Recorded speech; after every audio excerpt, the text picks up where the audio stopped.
देख नहीं देखो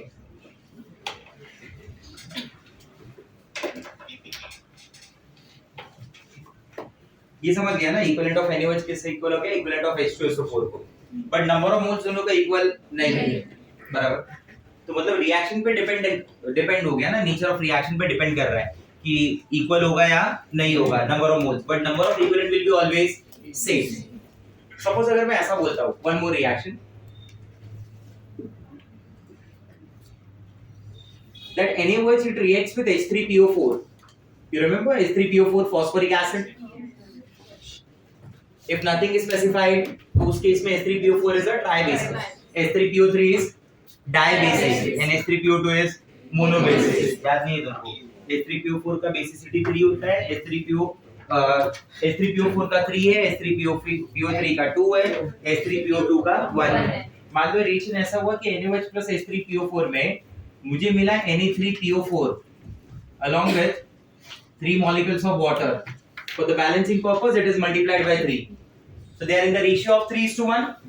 मतलब मैं ऐसा तो कभी नहीं लिख सकता कि that number of moles of NaOH is exactly equal to the number of moles of H3PO4. ये मेरे लिए लिखना पॉसिबल नहीं है। तो मैं बोलता हूँ कि इसका number of mole 3 हो गया, इसका 1 हो गया। What is the molar mass for NaOH is 40 and I think H3PO4 का भी 98 ही आता है शायद, बराबर ना? क्योंकि ये 98 बराबर है। हाँ, तो फैक्टर कितना हो जाएगा, valency factor, here it is 1 and here it is 3। क्यों 3? नेचर ऑफ रिएक्शन देखो जरा, H3PO4 में all 3 H are replaced by Na, correct? Molar mass divided by valency factor is equal to equivalent mass. तो क्या लिखोगे, बोलो 40 divided by 1, answer is 40 and 98 divided by 3 कितना हो जाएगा, 32.7। श्योर? ठीक है, अप्रोक्सीमेट है, चलेगा, कोई बात नहीं। That is equivalent mass. Let us find out the number of equivalent. What is the formula for number of equivalent? Sample mass और given mass divide by the equivalent mass, same as the number of moles. Only the difference is उधर molar mass से divide करते हैं, इधर equivalent mass से divide करते हैं। तो let's find out the number of equivalent. ये कितना हो जाएगा, sample mass 40, equivalent mass 40, number of equivalent 1। Okay, हाँ, मोलार मास इज 40 ना, sample mass is 3 into 40, that is 120। 120 divided by 40, that comes 3। और इधर 1 mole of phosphoric acid is there, तो mass is 98, sample mass is 98, equivalent mass is 32.7, again it comes 3। So don't you think here also the number of equivalent of NaOH is exactly equal to the number of equivalent of H3PO4? आप समझ रहे मेरी बात को?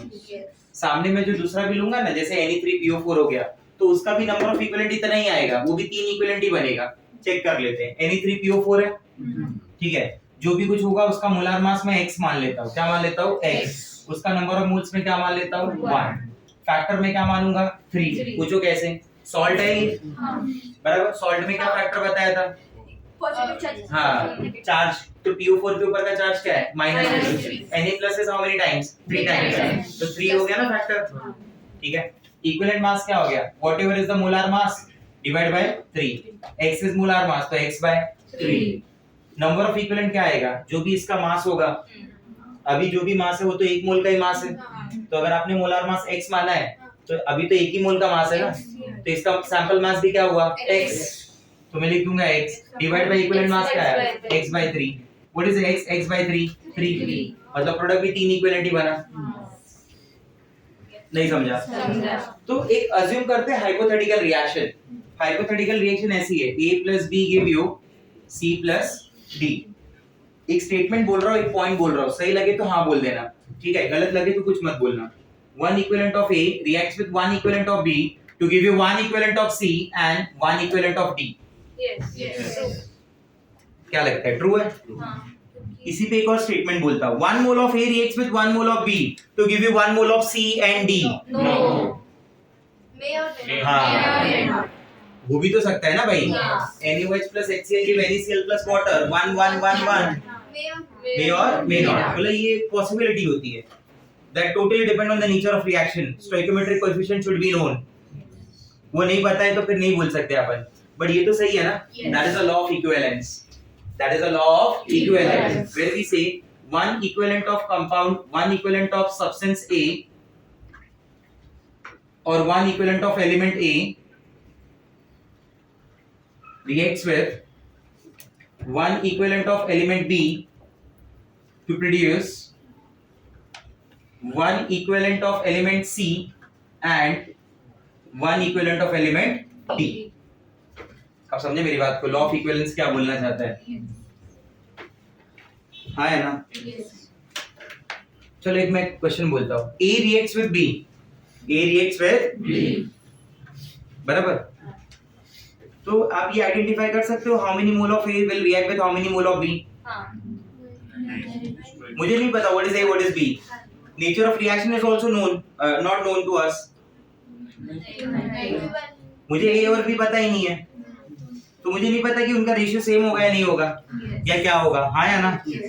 But मैं बोलता हूँ कि A reacts with B है, ठीक है, A reacts with B, तो उसमें what about the number of equivalents? बोला हाँ, उसमें मैं एक चीज तो बोल सकता हूँ, भले मुझे वो नहीं पता A और B क्या है, one equivalent of A will react with one equivalent of B, that is the law of equivalence. ये होता है law of equivalence. उस एप्लीकेशन is, इसका जो एप्लीकेशन है ना, इसका एप्लीकेशन है टाइट्रेशन. टाइट्रेशन जो होता है इसी एप्लीकेशन पे बेस्ड होता है. टाइट्रेशन जो है ना इसी एप्लीकेशन पे बेस्ड है, उसमें भी रेडॉक्स टाइट्रेशन ज्यादा, समझा? रेडॉक्स टाइट्रेशन के लिए आप इसके एप्लीकेशन को यूज करके आगे का प्रोसीजर करेंगे, उसके अंदर जो कंसंट्रेशन वगैरह हम फाइंड आउट करेंगे ना वो इसी का यूज करके करेंगे, ठीक है? तो अभी तक मैंने जो पढ़ाया था, मतलब अभी लास्ट लेक्चर और अभी का, that is the equivalent concept part, जिसमें हमने क्या क्या डिस्कस किया. पहला पॉइंट था मेरा व्हाट इज इक्विवेलेंट मास, फिर मैंने बोला कि इक्विवेलेंट मास को फाइंड आउट कैसा करते हैं इन अ डिफरेंट सिचुएशंस, बराबर? कुछ मैंने बातें बताई फॉर द रेडॉक्स, कुछ बातें बताई फॉर नॉन रेडॉक्स, कुछ बातें मैंने बताई फॉर रेडॉक्स, कुछ बातें बताई मैंने फॉर नॉन रेडॉक्स. जैसे नॉन रेडॉक्स में क्या आया, एसिडिटी, बेसिसिटी, एसिड बेस के रिएक्शन नॉन रेडॉक्स होते हैं. ये रिएक्शन रेडॉक्स नहीं है, NaOH plus HCl give NaCl plus water, this is not redox. ये भी रेडॉक्स नहीं है, ये भी रेडॉक्स नहीं है, ये भी रेडॉक्स नहीं है, ये सब नॉन रेडॉक्स रिएक्शंस है ना. आप समझ रहे मेरी बातों को कि मैं क्या बोलना चाहता हूँ, ठीक है? तो नॉन रेडॉक्स रिएक्शन, फिर आपको एलिमेंट में बताया कि एलिमेंट में कैसे देखते हैं, सॉल्ट का रिएक्शन नहीं हो रहा है तो उसको कैसे देखते हैं. फिर मैंने बोला इसे ऑक्सीडाइजिंग एजेंट, रिड्यूसिंग एजेंट में भी यूज करते हैं, वहां पे भी कैलकुलेट कर सकते हैं, ठीक है? Then we have discussed regarding a new concentration term normality. What are the differences between molarity and normality? What are the similarities between normality and molarity? Both are temperature dependent. दोनों एक ही तरीके से use होंगे इन dilution formula, दोनों एक ही तरीके से use होंगे in mixing and no reaction में. याद आ रहा है ये सब? तो ये सब का डिस्कशन हुआ, ठीक है? और फिर हम लोगों ने बोला नंबर ऑफ इक्विवेलेंट्स के बारे में. फिर नंबर ऑफ इक्विवेलेंट्स से किस पे आ गए, लॉ ऑफ इक्विवेलेंस, जिसने क्या समझाया फाइनली कि किसी रिएक्शन को अगर आप लिखते हो तो उसमें जो रिएक्टेंट और प्रोडक्ट हैं उन सब का रेशियो हमेशा इक्विवेलेंट में क्या आता है, 1. क्या मैं यहाँ पे ऐसा लिख सकता हूँ कि जितना भी इक्विवेलेंट ऑफ A होगा उतना इक्विवेलेंट ऑफ B होगा, उतना ही C बनेगा और उतना ही क्या बनेगा, D, because their ratio is 1:1. उनका रेशियो 1:1 की फॉर्म में चलेगा ना, समझा? तो इसी को मैं आगे यूज करूंगा टाइट्रेशन में, ठीक है? तो अगर आपसे कोई पूछे कि व्हाट इज टाइट्रेशन, तो टाइट्रेशन जो है वो एक केमिकल रिएक्शन ही है, खाली it's just a chemical reaction, it's just a chemical reaction. Titration एक केमिकल रिएक्शन ही है जहां पे एसिड बेस, दो अलग अलग कंपाउंड, मतलब एसिड बेस भी रिएक्ट हो सकते हैं, दो अलग कंपाउंड आपस में क्या होते हैं, रिएक्ट होते हैं, बराबर? बट ये प्रैक्टिकल अप्रोच हो गई. टाइट्रेशन जो वर्ड अपन देते हैं ना वो प्रैक्टिकल अप्रोच के हिसाब से देते हैं, ठीक है? जिसमें टाइट्रेशन में एक सॉल्यूशन मेरे पास ब्यूरेट में होगा, एक सॉल्यूशन कहां पे होगा मेरे पास, ब्यूरेट. ब्यूरेट समझता है सबको, देखा है ब्यूरेट आपने? हाँ, ऐसे रहेगा ब्यूरेट, ये जैसा ये नहीं, ऐसे रहेगा बट काफी साइज बड़ी है, बराबर? उसको अपन ब्यूरेट बोलते हैं. ये ब्यूरेट को कंट्रोल करने के लिए, ब्यूरेट की ओपनिंग को कंट्रोल करने के लिए यहाँ पे कॉर्क लगा रहता है. ओपन करेंगे तो यहाँ से ब्यूरेट से सॉल्यूशन नीचे गिरता है, बंद कर देंगे तो ब्यूरेट का सॉल्यूशन आना बंद हो जाता है. हाँ, वैसे ही यूज, वैसे ही रहता है. डिस्टिलेशन में नहीं यूज होता, क्रोमेटोग्राफी में आप ऐसी रॉड एक देखते हैं। क्रोमेटोग्राफी में क्या रहता है, ऐसे उसके अंदर सिलिका डाल देते हैं पहले, बराबर। सिलिका आपका स्टेशनरी फेज होता है, बाद में फिर आप उसके अंदर सॉल्यूशन डाल देते हैं, बराबर। वो जो सॉल्वेंट रहता है, जो इल्वेंट होता है, जो मूव करता है, और उसके साथ में मिक्सचर डाल देते हैं। तो वो मिक्सचर को, जो सॉल्वेंट है ना आपका, मिक्सचर को धीरे धीरे धीरे धीरे धीरे धीरे आगे लेके आता है, बराबर। तो उनके रेट ऑफ एब्जॉर्प्शन में डिफरेंसेस होते हैं। One get absorb, the one who get absorb early dissolves last, बराबर। मतलब वो वैसा वाला बंदा है जिसको पार्टी में आना पसंद है, पार्टी पीपल है। 5 बजे की पार्टी है, 4 को ही पहुंच गया है कि कोई इंतजाम मेरे से छूट ना जाए, कहीं में अरे कहीं कुछ छुपा दे और मेरे को ना पता चले। तो वो 5 बजे की पार्टी है, 4 को ही पहुंच गया है, 9 खत्म होगी, 10:30 को उसको धक्के मार के निकालना पड़ रहा है, ऐसा वाला है। तो जो जल्दी आएगा वो लास्ट जाएगा, और जिसको पार्टी नहीं पसंद वो कब आएगा, 9 की पार्टी को 8:30 को। जिसकी पार्टी है उसको 5-10 मिनट में मिलेगा, फटाक से आया ना, 15-20 मिनट में चला जाएगा, वैसा होता है उसमें। The one who absorb first dissolve last, समझ रहे हैं बात, ठीक है। तो वही वैसी वाली ब्यूरेट होती है यहाँ पे भी। मार्किंग्स होती है यहाँ पे वॉल्यूम के लिए। मान लीजिए ये मार्किंग पे ये 50 ml है, ठीक है, ये यहाँ पे 40 ml है, ये कहीं 30 ml है, बराबर, ये कहीं 20 ml है, ये कहीं पे 10 ml है, ऐसे मार्किंग्स है, 0, 10, 20, 30, 40, 50 ml। सॉल्यूशन इसके अंदर भरा रहेगा। जो भी सॉल्यूशन इसके अंदर रहेगा ना, मान लो आपने यहाँ तक भरा हुआ है, ठीक है, या 50 तक ही मान लो, सो दैट सॉल्यूशन, बराबर, this is your standard solution.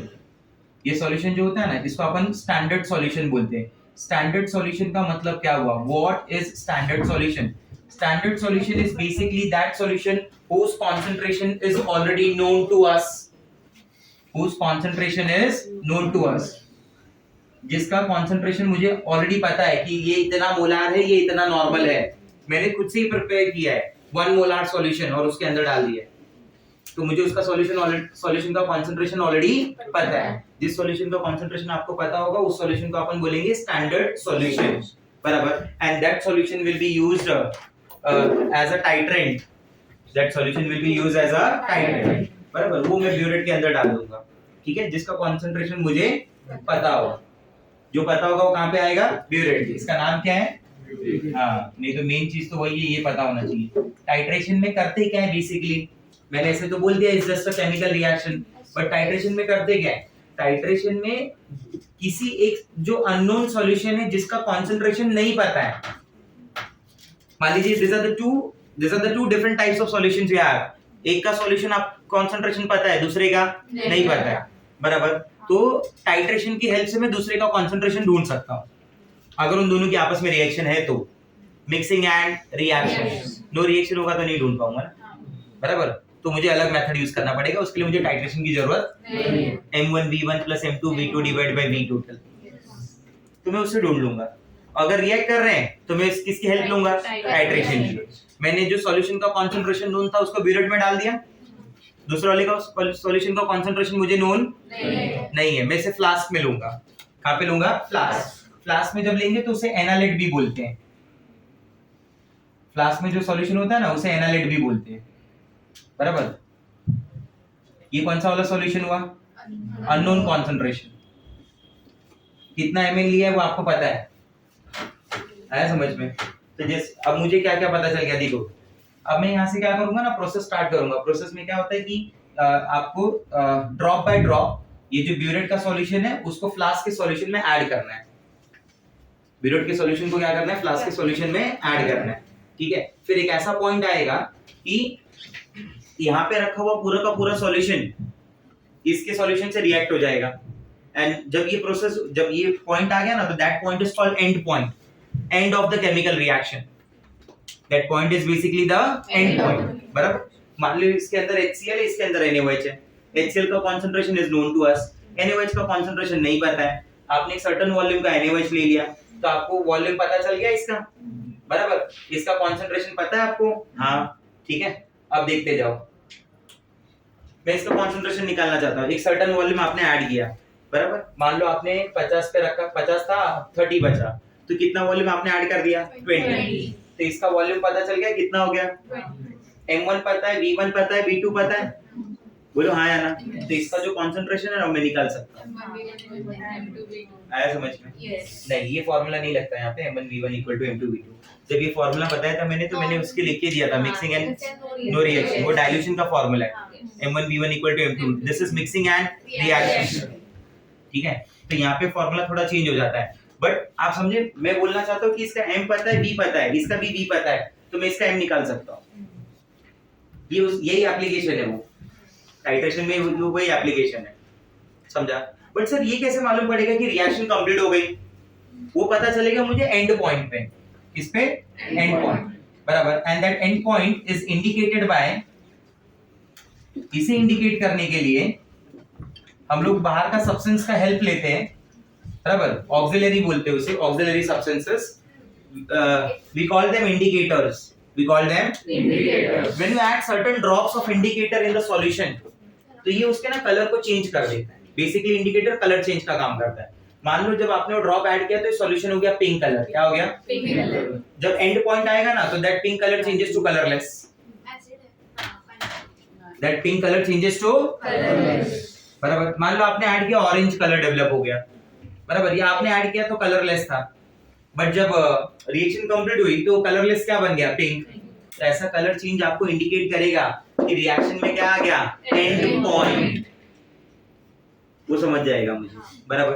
तो उसके लिए कभी आपको इंडिकेटर की हेल्प चाहिए, कभी कभी जो अपना सॉल्यूशन होता है, बराबर, जो सॉल्यूशन हमने लिया रहता है वो खुद ही इंडिकेटर का काम करता है। अगर वो कलर हो, जैसे KMnO4 वो पिंक कलर होता है तो वो सॉल्यूशन को पिंक कर देता है, बट जैसे ही रिएक्शन का एंड पॉइंट आता है दैट पिंक के ये पिंक कलर अंदर सॉल्यूशन का चेंजेस टू कलरलेस।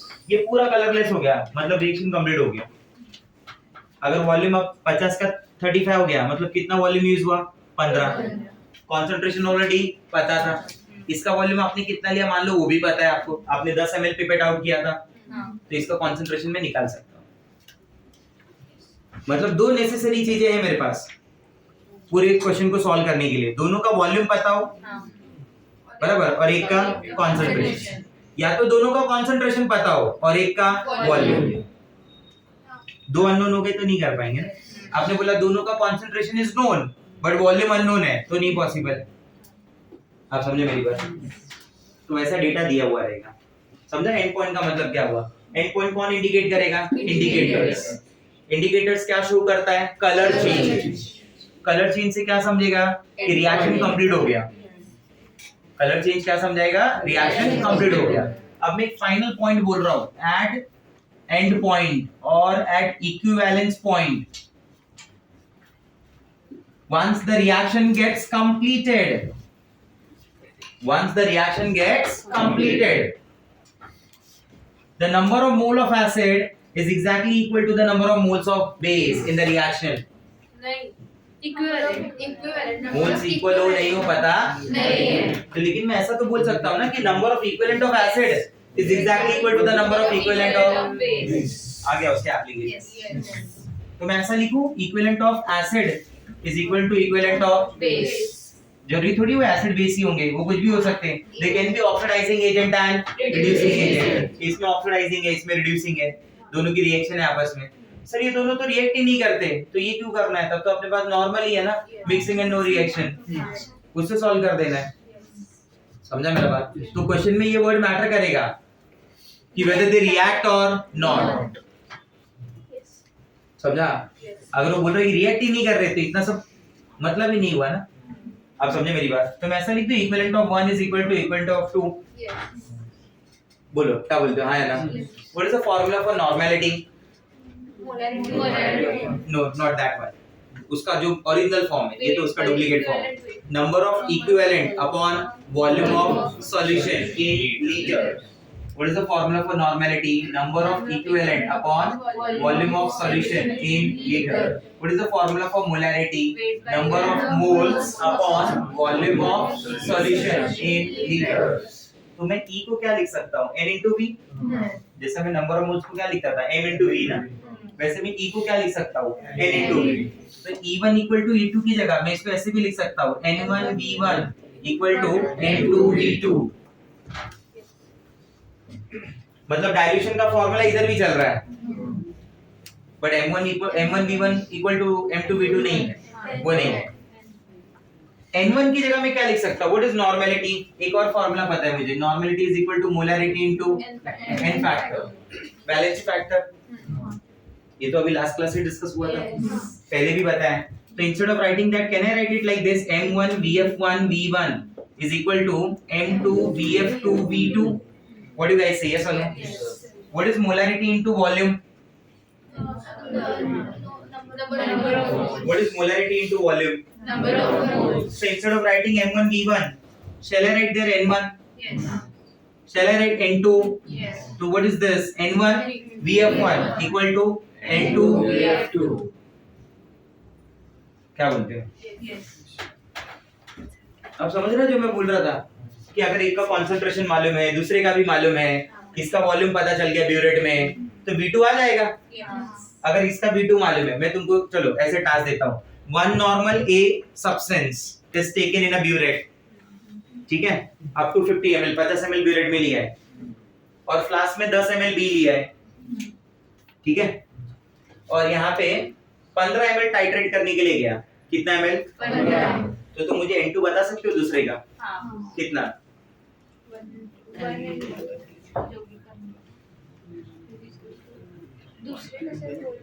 दूसरे का वॉल्यूम 10 ml था। 1.5। हाँ करेक्ट, 1 into 15, N2 कितना था? X, वॉल्यूम कितना लिया? 10, तो डिवाइड बाय 10 ना, तो 15 बाय 10 क्या हुआ? 1.5। समझा अप्रोच क्या होगी? अभी दो कॉन्सेंट्रेशन, एक कॉन्सेंट्रेशन दो वॉल्यूम पता था, मैंने नया कॉन्सेंट्रेशन ढूंढ दिया। In case if normality is not given, you go for the molarity along with the valency factor. For valency factor, that nature of reaction should be known, क्यों कितने से रिएक्ट हो रहा है, किसी में चेंज होता है ना, तो पता होना चाहिए।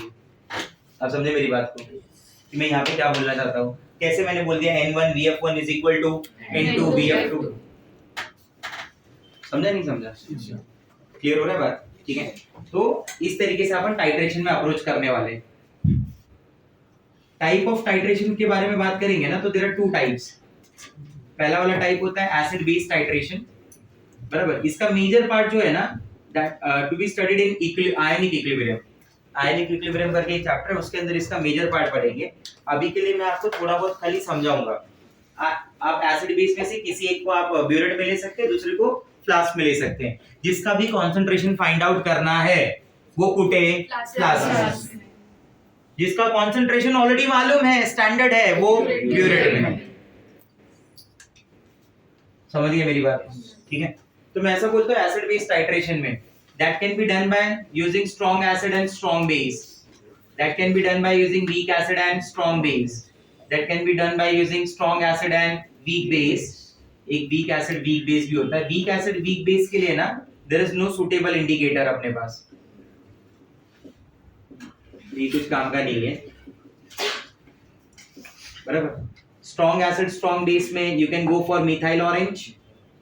Methyl orange is the name of indicator, methyl orange is the name of indicator, ठीक है। और you can go for the phenolphthalein also, ठीक है। फेनोफ्थलीन का मतलब वही फेनोफ्थैलीन, समझ जाएंगे ना। ये शायद नाम सुने हो कभी आपने, मिथाइल ऑरेंज या फेनोफ्थैलीन। कहाँ पे? स्कूल में?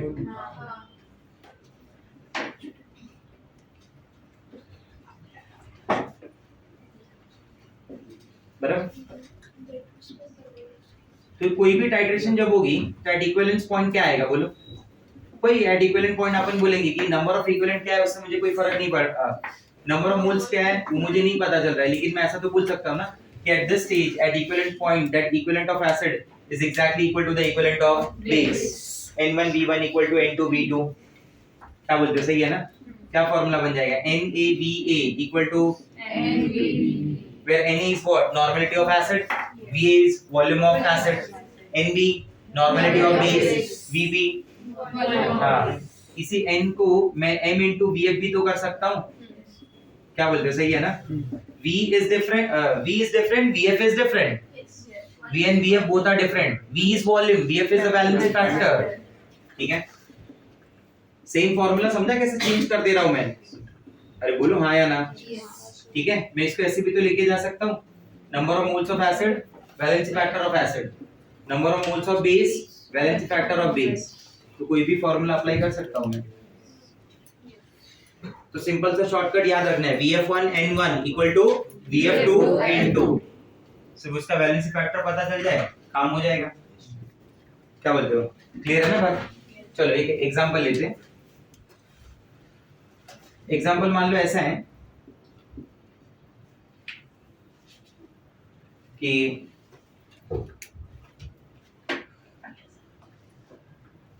find out the volume of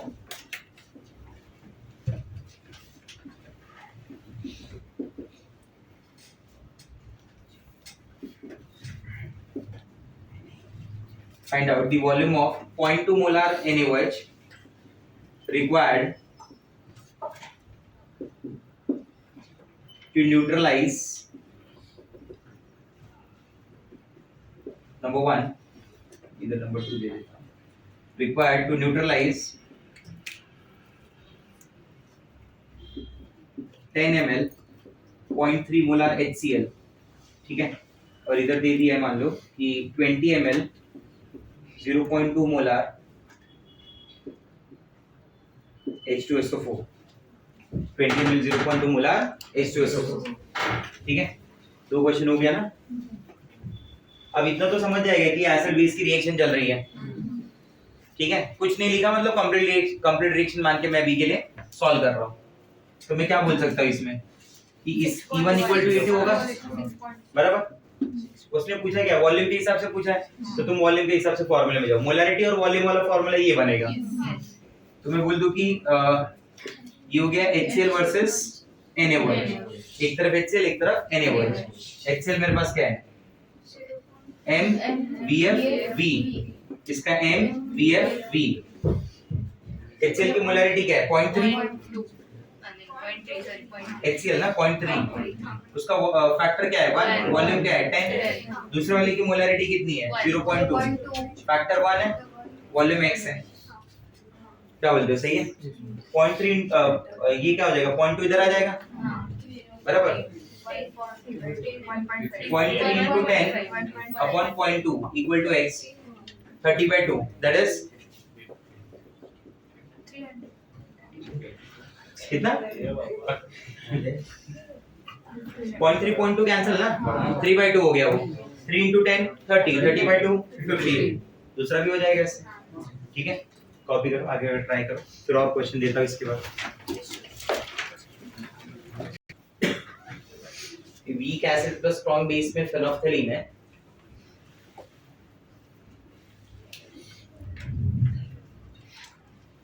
और इसमें मिथाइल ऑरेंज है, ये चेंज कर लो, ठीक है। Question example number 2, 9.8 gram of sulphuric acid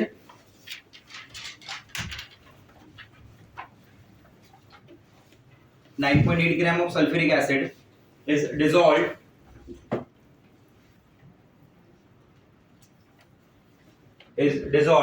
in 200 ml solution.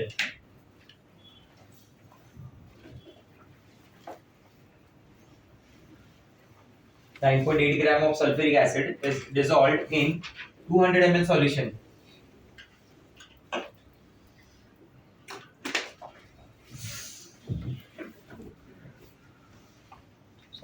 It is titrated against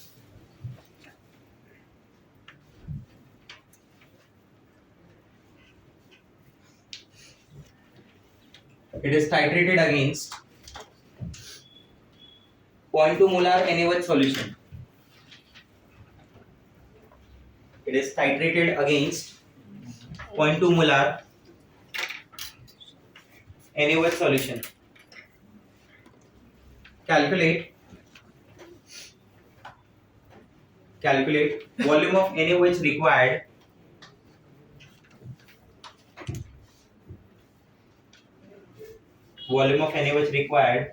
till complete neutralization. Volume of NaOH is required for complete neutralization. कौन सा formula लग सकता है?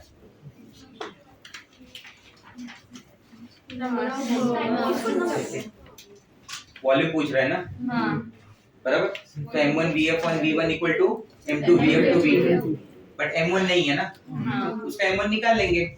0.2 मोलार एनएच दिया है, इसका बेस का तो मेरे पास मोलारिटी है, हाँ एसिड का नहीं है ना, हाँ बराबर? तो मैं क्या करूंगा, मोलारिटी क्या होता है बोलो, number of moles upon volume of solution, बराबर? नंबर ऑफ मोल्स क्या हो गया, मास कितना है 9.8, what is the molar mass of sulphuric acid 98, 9.8 divide by 98, तो what is the number of moles 0.1, 200 ml 0.2 litre, बराबर? पॉइंट ये 1/2 दैट इज 0.5 मोलार। m1 मैं ऐसे कर देता हूं, H2SO4 वर्सेस NaOH, बराबर? This is m1 vf1 v1 equal to m2 vf2 v2, सही है?